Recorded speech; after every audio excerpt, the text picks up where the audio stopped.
शांति दूत की सुन लो वाणी, शांति दूत की सुन लो वाणी, शांति दूत की सुन लो वाणी, शांति दूत की सुन लो वाणी, शांति दूत की सुन लो वाणी, शांति दूत की सुन लो वाणी, रहेगा नहीं किसी नैन में पानी। तो सुखदेव जी महाराज ने कथा प्रारंभ की और कथा चल रही है। कल आपने कथा में श्रवण किया कि जगतपति त्रिलोकीनाथ कारागार में जन्म लेते हैं। हम और आप थोड़े थोड़े संकटों में ही भगवान को दोष दे देते हैं, लेकिन कभी सोचा है कि भगवान श्री कृष्ण के माता पिता पर कितना बड़ा संकट होगा।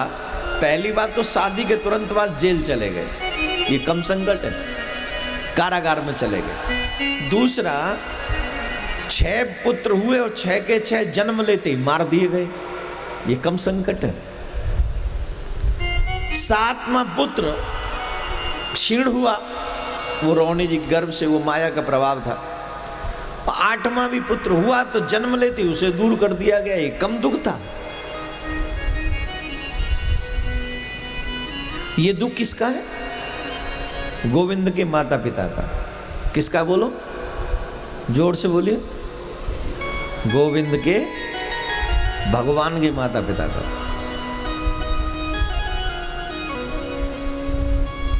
इतना बड़ा दुख, और इसके बावजूद भी उन्होंने कभी भगवान से शिकायत नहीं की, कभी भी नहीं। समय बड़ा बलवान है। सूरज को देखे हो, आजकल तो थोड़े कम निकल रहे हैं, आते हैं, पर सूरज भगवान देखें। सूरज की दशा बताओ, दिन की कितनी दशाएं बोलो हैं? 3। सुबह उदय होते हैं, दोपहर में पूर्ण जवानी पर प्रकाशित होते हैं, और शाम को हैं अस्त हो जाते हैं। तुम्हारा जन्म उदय है, तुम्हारा जीवन जो जवानी है वो पूर्ण प्रकाश है, और बुढ़ापा अस्ताचल की ओर जाना है। मानव की कहा सूरज की 3 दशा हो तो एक दिन में, मानव की तो कौन कहे, सूर्य की 3 दशा एक ही दिन में हो जाती है।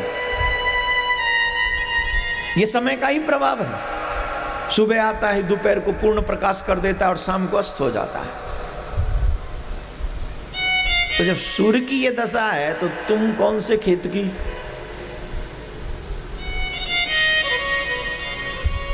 नथिंग इज योर हैंड, आपके हाथ में कुछ भी नहीं है। किए जा तू जग में भलाई का काम, तेरे दुख दूर करेंगे राम। दूसरों का दुखड़ा दूर करने वाले, तेरे दुख दूर करेंगे राम। यही है आपके हाथ में। अच्छा करो, अच्छा पाओ। समय किसी के लिए रुकता नहीं है। तो देवकी वसुदेव के यहाँ पर भगवान श्री कृष्ण का प्राकट्य हुआ, वो भी कारागार में हुआ। वसुदेव जी महाराज ने गोविंद के कहने से गोकुल में पहुंचा दिया। गोकुल पहुंच गए, और गोकुल में जब पहुंचे तो वहां कन्या को जन्म दिया था यशोदा जी ने। उस कन्या को लेकर जब वसुदेव जी कंस के पास पहुंचे तो देवकी कहती है, भैया ये कन्या तुम्हारा क्या बिगाड़ेगी, इसे मत मारो, ये कन्या तुम्हारी काल नहीं हो सकती, इसे आपने मेरे बच्चों को मार दी, मैंने कभी आपको मना नहीं किया, रोका नहीं, लेकिन ये कन्या है, कम से कम कन्या का वध तो आप अपने हाथों से मत करो, ये कन्या है। कंस बोला, हो सकता है इससे संबंध रखने वाला कोई मेरा काल हो जाए, देवताओं की वाणी में कैसे समझ सकता हूँ, इसलिए मैं कोई भी रिस्क नहीं लूँगा, मुझे ये मारनी है तो मारनी है। जबरदस्ती उसके हाथ से छीन लिया, देवकी के हाथ से कन्या को छीना और पर्वत, वहाँ की एक शिला थी, उस शिला पर फेंक के मारा। और जैसे ही शिला पर मारना चाहा, कन्या आकाश में उड़ गई और कन्या कहती है, अरे कंस, तू मुझे नहीं मार सकता, तू कभी भी मुझे नहीं मार सकता। तू ये मत समझ कि तू सर्वशक्तिमान है, तू जो चाहेगा वही होगा। ऐसा कुछ नहीं होता।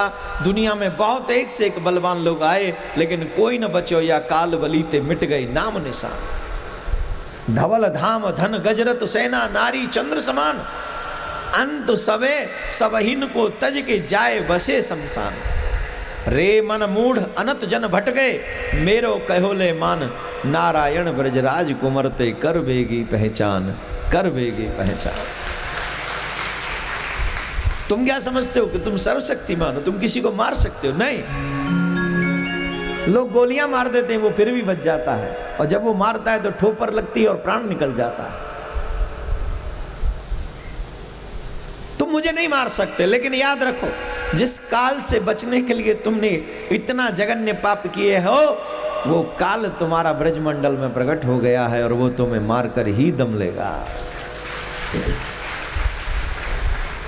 अब वो कंस कह रहा है, ये भी बता दो कहां जन्म हुआ है। बोले जाके अपना काम करो, कुछ तो मेहनत किया करो, अपने आप सर्च करो कहां जन्म लिया। प्रकट हो गया, ये पक्की बात है। अब कंस क्षमा याचना कर रहा है, अब क्या करना? अपनी बहन के पुत्र मार दिए और काल कहीं और जन्म ले गया। देवताओं ने इतना बड़ा झूठ बोल दिया। देवकी के चरण छूकर क्षमा याचना करता है। और फिर ब्रज के आनंद की चर्चा हम लोग करें। ब्रज में बाबा के घर में कोई बालक तो है ना हो? ब्रजभाषा में बोले हैं जी? हाँ जी।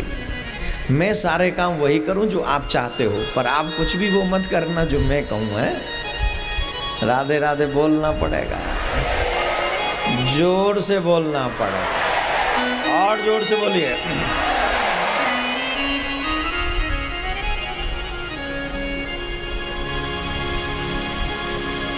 बहुत पहले की बात है, जब तक कन्हैया को जन्म नहीं भयो, एक कथा सुनाते हैं आपको, बहुत अच्छी कथा। आप श्रोता अच्छे हो इसलिए सब कुछ सुनाने का मन करता है ना।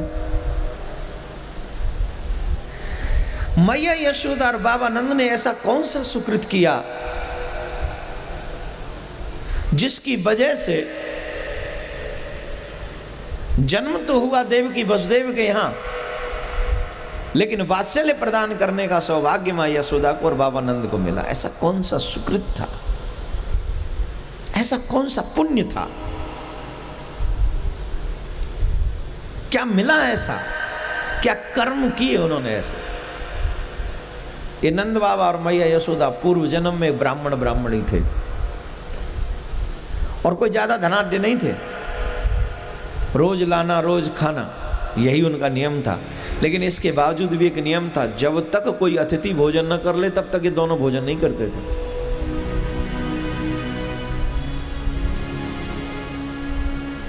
अतिथि देवो भव।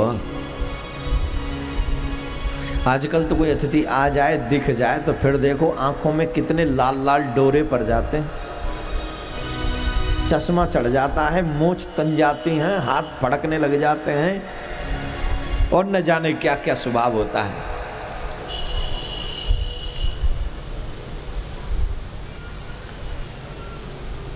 रोज कमा के लाते हैं, रोज खाते हैं, लेकिन अतिथि को खिला के खाते हैं। बिना अतिथि को भोजन का, जिस दिन अतिथि नहीं आता उस दिन दोनों व्रत रखते हैं। संतों का ऐसा मानना है, जिस घर में अतिथि ना आते हो वो घर शमशान के बराबर है। घर वही है, भवन वही है जिसके घर में अतिथि आते हैं, संत महात्मा आते हैं और बिना बुलाए आ जाते हैं। जब पता चलता है यहां आ गए बिना बुलाए,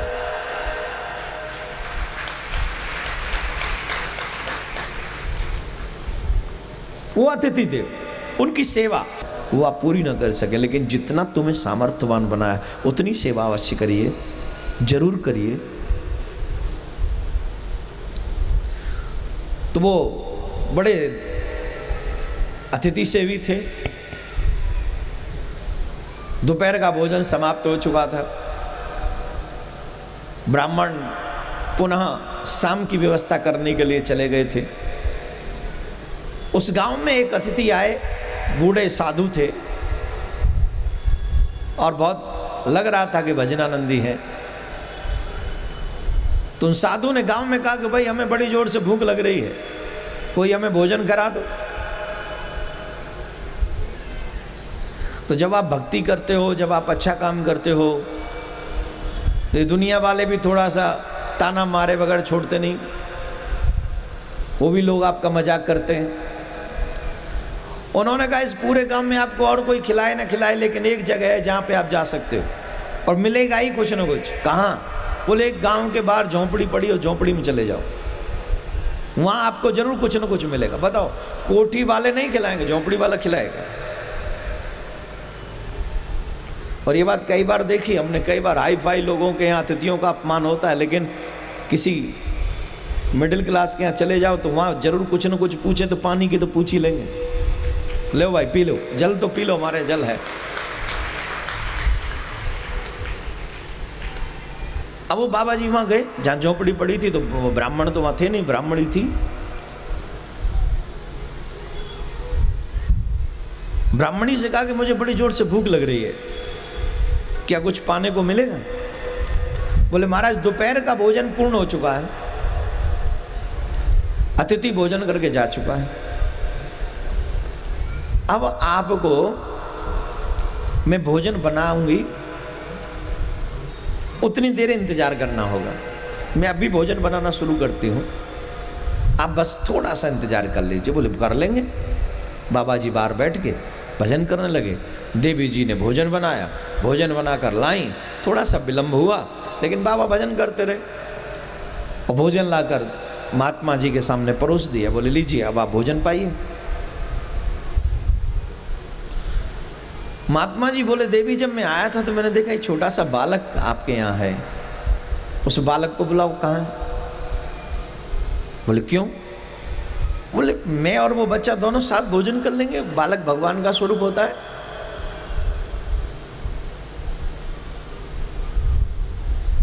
वो माँ कहती वो बालक भोजन कर चुका है, आप भोजन करो। बोले नहीं आप उस बच्चे को बुलाओ, एक टूक खाएगा खाएगा ना, एक ग्रास ले ले। बोले पा चुका है बाबा, आप पाओ। बाबा बोले क्या बात है, तुम उस बच्चे को बुला क्यों नहीं रही हो? अरे कोई जादू टोना थोड़ी करेंगे। झट वो देवी रो पड़ी, और जब देवी रो पड़ी तो बाबा ने पूछा क्या हुआ, सच बताओ क्या हुआ? बोले कुछ नहीं, आप भोजन कर लीजिए। बोले अब तो मैं भोजन तब तक नहीं करूँगा जब तक ये न पता चल जाए कि आखिर हुआ क्या है, आप रो क्यों रही हैं? बोले बाबा मैं सब कुछ बता दूंगी, पर पहले आप भोजन कर लीजिए, मैं आपके हाथ जोड़ती हूँ। बोले नहीं, पहले बताओ कि हुआ क्या है। रोते रोते वो देवी कहती है बाबा जिस समय आप पधारे उस समय दोपहर का भोजन संपूर्ण हो चुका था और हमारे घर में एक्स्ट्रा एक दाना भी नहीं, और इस गांव में हमारी कोई ऐसी पोजीशन नहीं है कि लोग हमें उधार दे दें, और अतिथि अगर हमारे घर से निराश होकर चला जाए तो ये हमारे जीवन के लिए सबसे बड़ा पाप है। सारे सुकृत अतिथि हमारे साथ ले जाता है अपने, जिसके घर से अतिथि निराश होकर जाता है। आप आए, बोले मुझे भूख लग रही है और हमारे घर में कुछ नहीं, पतिदेव भी घर में नहीं। मैं एक दुकान पे गई और उनसे कहा कि भाई मुझे कुछ चाहिए। उन्होंने कहा पैसे दो, तो पैसे हमारे पास नहीं। तो मैं अपने बेटे को उसकी दुकान पर गिरवी रख के आई हूं और आपके लिए भोजन प्रसाद की सामग्री लेकर आई। अब तक तो मार हो रही थी, अब बाबा की आंखों में भी आंसू आ गया। माँ आप इतने अच्छे तरीके से अतिथि सेवा करती? बोले नहीं महाराज ये कोई सेवा नहीं, आप तो भगवत स्वरूप है। हम जैसे पापी आपकी क्या सेवा कर सकते हैं? कितने साल का था? बोले 11.5 साल का। संत कहते हैं मैं भगवान तो नहीं हूं, लेकिन तेरी अतिथि सेवा को देखकर मां मैं तुझे एक वचन देता हूं कि आज एक साधु के लिए तूने अपने बालक को गिरवी रख दिया है, तो ये वचन है साधु का। एक दिन अखिल ब्रह्मांड नायक तेरे गोद में आकर खेलेगा और 11.5 वर्ष तक तुझे मां कह के बुलाएगा। मेरा आशीर्वाद है। और संत भोजन प्रसाद करते हैं और जब तक रहते हैं न जाने क्या क्या आशीर्वाद देते हैं। और उस ब्राह्मणी का वो तब वही ब्राह्मणी यशोदा बनी, वो ब्राह्मण नंद बने। और देखिए जन्म देवकी वसुदेव के यहाँ भगवान लेते हैं, लेकिन देवकी का दूध नहीं, यशोदा का दूध पी के कृष्ण बड़े होते हैं। यशोदा का दूध पी के। हे बंधु मेरे प्यारे, सेवा करने से कभी कम नहीं होता, बल्कि भगवान प्रसन्न होता है। ये जो सेवा होती है ना, धर्म की सेवा, संतों की सेवा, अतिथियों की सेवा। अतिथि को जरूर नहीं कि वो कोई भक्ति की हो सकता है कोई भटका हुआ राहगीर भी हो, वो भी अतिथि है। तो बहुत सुंदर, वही पुण्य वही सुकृत आज जागृत हुए। और बाबा के यहाँ पर अखिल ब्रह्मांड नायक खेल रहा है मैया की गोद में, और पूरा ब्रज झूम रहा है, पूरा ब्रज मंडल झूम रहा है। पूज्य महाराज श्री का स्वप्न विश्व में शांति और घर घर में भगवान के नाम का वास, इस संकल्प को एक महाअभियान बनाने का बीड़ा उठाया है श्रद्धेय शांति दूत श्री देवकी नंदन ठाकुर जी ने। भौतिकता के दौर में भटक रही युवा पीढ़ी को भी अपने महाअभियान से जोड़कर उनको भी भगवत भक्ति के रस से सराबोर करने का दृढ़ निश्चय किया है महाराज श्री ने। साथ ही विश्व शांति सेवा चैरिटेबल ट्रस्ट महाराज श्री की अध्यक्षता में अंतर्राष्ट्रीय स्तर पर भगवत भक्ति के प्रचार के साथ मानवता की सेवा के लिए भी प्रतिबद्ध है। जरूरतमंदों की सहायता और विषम परिस्थिति में महाराज श्री ने सदैव सबके लिए अपना हाथ बढ़ाया है। आप भी श्रद्धेय शांति दूत श्री देवकी नंदन ठाकुर जी के महाअभियान में अपना पुनीत सहयोग प्रदान कर सकते हैं। फाउंडर मेंबर 5,51,000 रुपए, समिति मेंबर 2,51,000 रुपए, कार्यकारिणी मेंबर 1,21,000 रुपए, सहकार्यकारिणी मेंबर 51,000 रुपए, आजीवन सदस्य 1,100 रुपए। आप अपना सहयोग विश्व शांति सेवा चैरिटेबल ट्रस्ट के भारतीय स्टेट बैंक मथुरा शाखा के खाता संख्या 3088094445 में जमा करा सकते हैं। मासिक पत्रिका शांति संदेश एवं महाराज श्री द्वारा गाए हुए सुंदर सुंदर भजनों की सीडी व श्रीमद् भागवत कथा एवं श्री राम कथा के डीवीडी सेट प्राप्त करने के लिए संपर्क करें। ज्योति music company, Shanti Seva Dham, Jhatikara, Vrindavan road, Vrindavan, Mathura, Uttar प्रदेश।